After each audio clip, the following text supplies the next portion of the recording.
So polarities, things of polarities are really contingent on each other. Sieve? Like we have a pit sieve? I guess if it was half Shih Tzu and half Pit Bull. So it's me, Dr. Phil, and you know. Well, Tootsie came out in the 80s. Oh, okay. Macho women are ugly, ugly women are massive macho. And I don't want to get into it.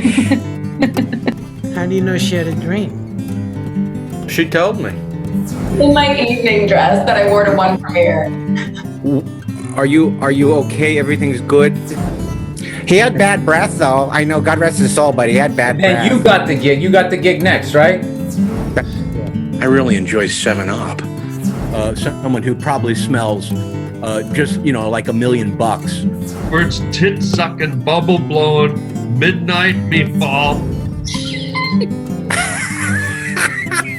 Ethereal, like cathartic. Like the Logan's Run future. Remember the Logan's Run future? Everybody, boy, killing it for you, boy, killing it.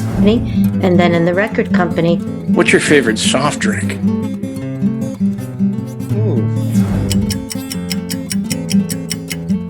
So that's what transmutation is, the ability to take, and that energy is how we feel. When we feel a particular way, that emotion that is evoked, that is really energy in a particular type of form. So we can convert that form. Killing it for you, boy.